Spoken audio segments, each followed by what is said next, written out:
Hello students, welcome back to your own learning platform Vedika commerce classes. आज इस class के अंदर हम आपकी सेकेंड बुक स्टार्ट करने जा रहे हैं, दैट इज कंपनी। और कंपनी होती क्या है, कंपनी में शेयर्स किस तरह से इशू किए जाते हैं, authorised capital, nominal capital, subscribe capital, इतनी सारी कंफ्यूजन होती है बच्चों के माइंड में। तो अभी उस कंफ्यूजन को दूर करने के लिए हमें समझना पड़ेगा कि कंपनी क्या होती है, उसमें कितनी तरह की कंपनीज होती हैं और किस तरह की कंपनी किस तरह से रिएक्ट करती है। और इस बार तो टर्म 1 में आपके एमसीक्यूज आ रहे हैं ना, तो फिर तो थ्योरी पे थोड़ा ज्यादा फोकस करना पड़ेगा बेटा, है ना। और जब तक आपकी थ्योरिटिकल कॉन्सेप्ट क्लियर नहीं होगा तब तक एमसीक्यू कैसे अटेम्प्ट करोगे। तो पहले समझ लेते हैं कंपनी क्या होती है। कंपनी वो आर्टिफिशियल पर्सन होता है जो कि क्रिएटेड बाय लॉ है, लॉ ने क्रिएट किया है, एंड उसकी अपनी एक सेपरेट एंटिटी होती है और उसको रन करने वाले जितने भी लोग हैं अलोंग विद कंपनी इटसेल्फ, उन सबका एक कॉमन सील होता है। कॉमन सील मतलब ऑब्जेक्टिव। तो वो आर्टिफिशियल पर्सन, अब पर्सन का मतलब क्या होता है, ह्यूमन बीइंग नहीं। ह्यूमन बीइंग ठीक है, आपका पर्सन है, लेकिन in the eyes of law there is a separate definition of persons. ठीक है, तो ह्यूमन बीइंग तो उसमें इंक्लूड होते हैं, लेकिन हर वो पर्सन, हर वो चीज इन्वॉल्व होती है जो सेल परचेज का काम करती है। ठीक है, जैसे कि कंपनी, जैसे कि फर्म, जैसे कि हिंदू अनडिवाइडेड फैमिली, जैसे कि एसोसिएशन ऑफ पीपल, XYZ, बहुत सारे पर्सन्स हैं, बहुत सारे टर्म्स हैं जो पर्सन के अंदर अकाउंट्स की लैंग्वेज में कवर किए जाते हैं। फाइन, तो फाइनली डेफिनेशन इज वो आर्टिफिशियल पर्सन जिसको लॉ के थ्रू क्रिएट किया गया है और उसकी अपनी अलग एक आइडेंटिटी है और सब मिलके सिर्फ एक कॉमन गोल, प्रॉफिट मैक्सिमाइजेशन या wealth maximisation, whatever the objective is, उस ऑब्जेक्टिव को अचीव करने के लिए सब लोग मिलके काम कर रहे होते हैं। उनमें से एक ये आर्टिफिशियल पर्सन कंपनी भी होता है। क्लियर।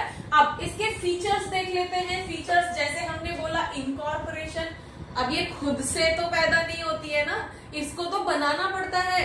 तो उस केस में बाय लॉ, और कौन सा वाला एक्ट अप्लाई होगा, यहाँ पे आप जो एक्ट पढ़ रहे हो दैट इज कंपनी एक्ट 2013। ठीक है, हम जॉइंट स्टॉक कंपनी की बात कर रहे हैं बेटा, हम पार्टनरशिप फर्म की बात नहीं कर रहे हैं। अगर पार्टनरशिप फर्म है तो वो भी कंपनी, लेकिन उसका इनकॉर्पोरेशन या उसका रजिस्ट्रेशन किसी दूसरे एक्ट में होता है, पार्टनरशिप एक्ट 1932। ठीक है, उसके अकॉर्डिंग पार्टनरशिप फर्म का इनकॉर्पोरेशन होगा। हम यहाँ पे जो कंपनी पढ़ रहे हैं that is purely a joint stock company. Joint stock company का मीनिंग क्या है, वो कंपनी जो अपने शेयर्स इशू करके कैपिटल रेज करती है और फिर बिजनेस स्टार्ट करती है। ठीक है, वो कंपनी जो अपना पैसा ना लगा के पब्लिक के पैसे को कंपनी चलाने के लिए यूज करती है, उस कंपनी को आप जॉइंट स्टॉक कंपनी कहते हो। और उसका इनकॉर्पोरेशन हमेशा कंपनी एक्ट 2013 के अकॉर्डिंग ही रजिस्टर की जाती है। क्लियर हुआ, एक सेपरेट एंटिटी की तरह रजिस्टर की जाती है। क्लियर, अगर वो रजिस्टर्ड नहीं है तो उसकी खुद की कोई एग्जिस्टेंस नहीं है। और शेयर्स इशू करने से पहले it is compulsory to get register your company, otherwise you can not sell your shares, you can not issue your shares, debentures और इक्विटी। ठीक है, फिर तो सारा पैसा अपना ही लगाना पड़ेगा। तो अगर पब्लिक से पैसा मंगाना है तो बेटर है कि आप अपने कंपनी को पहले रजिस्टर करा लो इस एक्ट के अंदर। Clear. Next feature is separate legal entity. अब सेपरेट लीगल एंटिटी का क्या मतलब होता है, हम तो जब से हमने अकाउंट्स पढ़ना स्टार्ट किया है 11th क्लास से, तो वहीं पे हमने ये अकाउंट्स का फीचर पढ़ा था, प्रिंसिपल था ना ये सेपरेट लीगल एंटिटी। क्या होता है इसका मतलब, इसका मतलब है कि ओनर और कंपनी दोनों सेपरेट कंसीडर किए जाते हैं अकाउंट्स की बुक्स के अंदर। ओनर इज समथिंग एल्स और कंपनी इज समथिंग एल्स। ठीक है, अब अगर कंपनी ओनर से भी कुछ पैसा लेती है, सोल प्रोप्राइटरशिप के अंदर हमने पढ़ा था ना कि कंपनी के अंदर कुछ पैसा इन्वेस्ट किया जाता है, कौन इन्वेस्ट कर रहा था, ओनर। तो सब कुछ उसी का तो था, रन भी वही कर रहा था, लेकिन फिर भी दोनों सेपरेट होते हैं। इसका मतलब है कि अगर ऑर्गेनाइजेशन को स्टार्ट करने के लिए ओनर ने कुछ पैसा इन्वेस्ट किया है तो सबसे बड़ी लाइबिलिटी जो बैलेंस शीट में शो की जाती है वो कैपिटल ही तो होता है। इसका मतलब क्या है कि फर्म को सबसे पहले ये जो कैपिटल इन्वेस्ट हुआ है ये लौटाना है ओनर का, है ना। इसका मतलब दोनों अलग अलग है।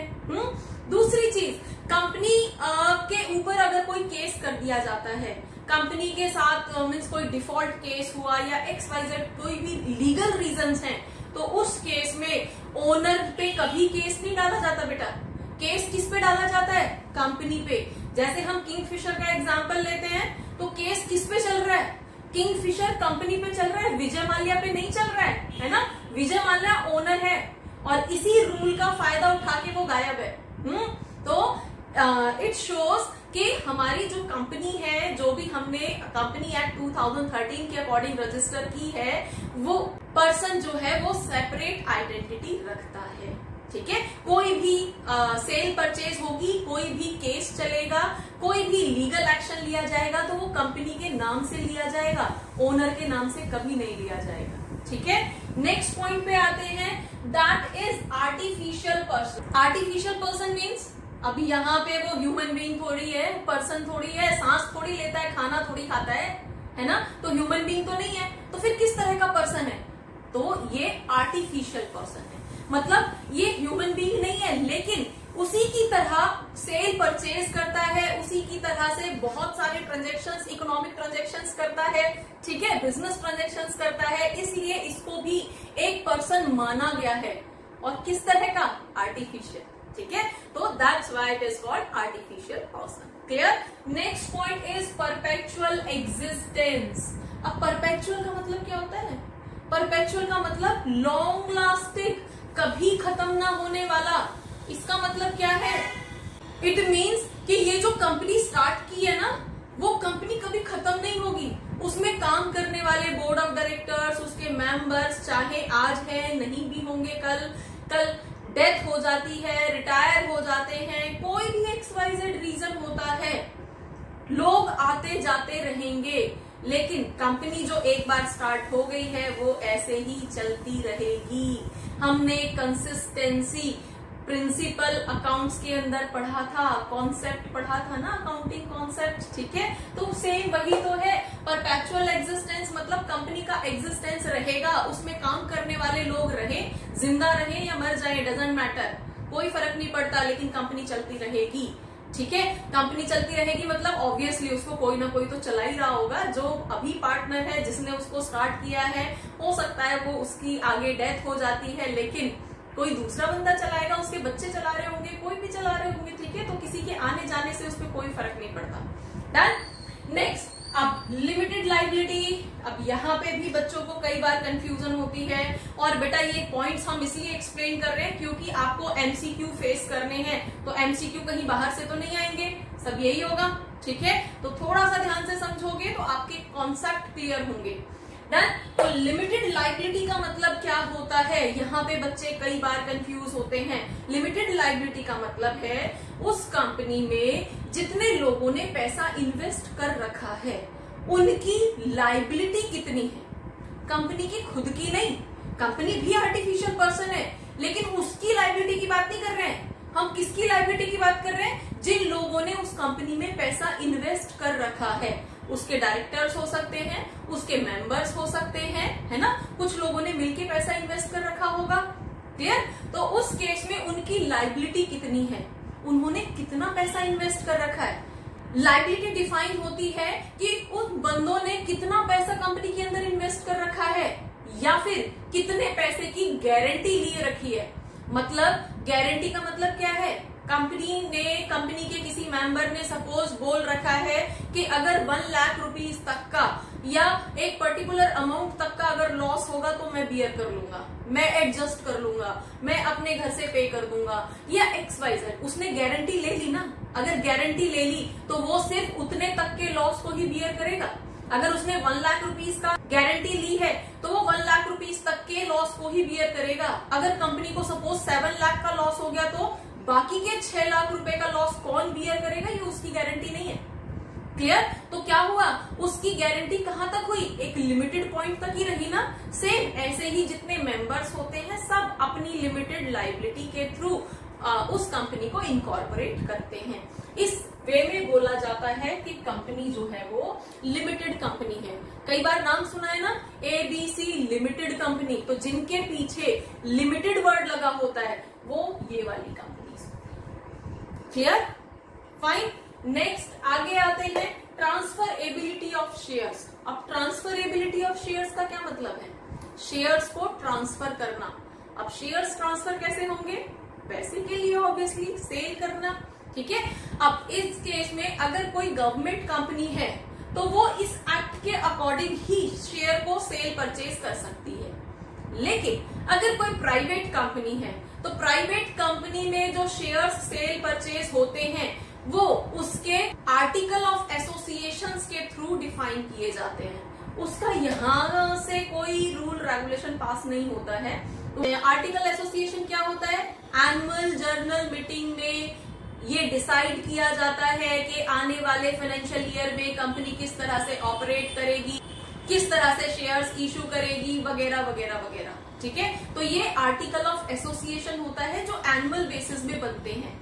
ठीक है, वो वहां पे डिफाइन किया जाता है कि कंपनी के शेयर्स को हम ट्रांसफर कर सकते हैं या नहीं कर सकते हैं। अब ट्रांसफर करेगा कौन, अभी कंपनी इनकॉर्पोरेट हुई है तो जो डायरेक्टर्स थे उन्होंने ही मिलके उस पैसे को इन्वेस्ट कर दिया है उसके अंदर, तो अभी तो सारे लोगों की शेयरिंग है ना। अब उस केस में जॉइंट स्टॉक कंपनी है और सारे लोगों ने शेयरिंग कर रखी है। बेटा पार्टनरशिप के साथ कंफ्यूज मत होना, पार्टनरशिप एक अलग चीज है और ये जॉइंट स्टॉक कंपनी एक अलग चीज है। जॉइंट स्टॉक कंपनी वो कंपनी है जो शेयर्स इशू करेगी और कुछ लोगों ने मिलके उस कंपनी में पैसा इन्वेस्ट किया है। सेम पार्टनरशिप में भी होता है, लेकिन उसका रजिस्ट्रेशन किसी दूसरे एक्ट के अंदर जाके होता है, वो यहाँ पे कंपनी एक्ट के अंदर रजिस्टर नहीं होती है। ठीक है, और यहाँ पे आप शेयर होल्डिंग को आगे ट्रांसफर कर सकते हो। पार्टनरशिप के अंदर कुछ अलग रूल रेगुलेशंस होते हैं, सिमिलैरिटी होती है, लेकिन टर्म्स कंडीशन अलग होते हैं, वो पार्टनरशिप एक्ट के अकॉर्डिंग चलती है। और यहाँ पे ये जो कंपनी है वो आर्टिकल ऑफ एसोसिएशन के थ्रू चलती है, मेमोरेंडम ऑफ एसोसिएशन के थ्रू चलती है। इसका रजिस्ट्रेशन अलग है, उसका रजिस्ट्रेशन अलग है, तो दोनों में डिफरेंस है। क्लियर? तो यहाँ पे जिन लोगों के पास शेयर्स हैं वो लोग आगे सेल कर सकते हैं या नहीं कर सकते हैं, ये प्राइवेट कंपनी के केस में आपको आर्टिकल ऑफ एसोसिएशन के अंदर डिफाइन किया जाएगा। और गवर्नमेंट कंपनी का तो कोई भी शेयर सेल कर सकता है, परचेज कर सकता है। क्लियर? वहां पे तो ट्रांसफरेबिलिटी में कोई इशू है ही। Next, management and ownership. अब यहाँ पे जितने लोग डायरेक्टर्स हैं या जितने लोग बाकी अदर मेंबर्स हैं, जरूरी नहीं है कि सब लोग मिलकर रन करेंगे उसको। हो सकता है कोई एक्टिवली काम कर रहा हो, कोई नहीं कर रहा हो, सेम पार्टनरशिप जैसा ही, लेकिन वो पार्टनरशिप एक्ट है और ये कंपनी एक्ट है। क्लियर? तो यहाँ पे मेनली जो कंपनी को रन करने के लिए डेजिग्नेशन दिया जाता है दैट इज ऑफ डायरेक्टर। तो कंपनी का जो भी डायरेक्टर है, हर ब्रांच का अलग हो सकता है, एक पर्टिकुलर ऑर्गेनाइजेशन हेड ऑफिस का अलग डायरेक्टर है जो सबको मैनेज कर रहा है, कोई भी उसकी अपनी मैनेजमेंट हो सकता है। ठीक है, तो मेनली कंपनी को रन करने की जो रिस्पॉन्सिबिलिटी होती है, जो सिग्नेटरी अथॉरिटी होती है, that is of director. Clear? Company के अंदर, जॉइंट स्टॉक कंपनी के अंदर। क्लियर? Next, common seal. अब कॉमन सील का मतलब क्या है? ऑब्जेक्टिव। ऑब्जेक्टिव मतलब हर किसी का ऑब्जेक्टिव तो प्रॉफिट मैक्सिमाइजेशन ही है ना, कंपनी का प्रॉफिट बढ़ाना ही तो है। अब ये डायरेक्टर्स हैं, मेंबर्स हैं, कंपनी के एम्प्लॉयज हैं, सब लोगों के ऊपर प्रेशर क्या है कि कंपनी को आगे बढ़ाना है, कंपनी के लिए प्रॉफिट अर्न करना है। तो सेम यहाँ पे भी कंपनी का जो ऑब्जेक्टिव है that is to earn maximum profit. Clear? और इसी से ही रिलेटेड जो है कुछ एमसीक्यूज आपसे पूछे जा सकते हैं, जैसे कि कंपनी कौन से एक्ट के अंदर रजिस्टर होती है, जॉइंट स्टॉक कंपनी किसको कहते हैं, सेपरेट लीगल एंटिटी का मीनिंग क्या होता है।